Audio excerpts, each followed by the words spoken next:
আমরা প্রায় 16 বছর গুম হত্যার এই প্রেক্ষিতে বিভিন্ন স্বৈরাচারিতার পরিপ্রেক্ষিতে আমরা বৃহত্তর আন্দোলন করে ফ্যাসিবাদ মুক্ত দেশ গড়েছি, নতুন অন্তর্বর্তী সরকার গঠন করেছি। আমরা 16 বছর বিভিন্নভাবে আমার বিভিন্ন ভাই বোনেরা জীবন দিয়েছে।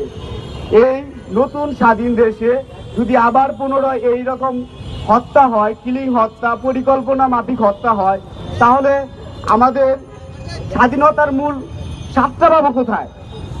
এই যে আমার প্রাইভেট ইউনিভার্সিটি ভাইরা দিন দিন বিভিন্নভাবে হত্যার শিকার হচ্ছে, বিভিন্নভাবে তারা ক্যাম্পাসে যেতে বিভিন্ন ধরনের হুমকি শিকার হচ্ছে। আমরা এর উত্তম বিচার চাই, আর বিভিন্ন হত্যাকাণ্ডে যারা জড়িত ছিল তাদের দ্রুত বিচার চাই। যদি বিচার করতে বিলম্ব করা হয় তাহলে অন্যায়কারীরা আরো অন্যায় করার সুযোগ পাবে। আজকের এই প্রোগ্রামের মধ্য দিয়ে আমি বলতে চাচ্ছি, যারা অন্যায়কারী, যারা হত্যাকারী, এদের দ্রুত বিচার করা হোক, এদের দ্রুত আইনের আওতায় এনে দ্রুত বিচার মীমাংসা করা হোক।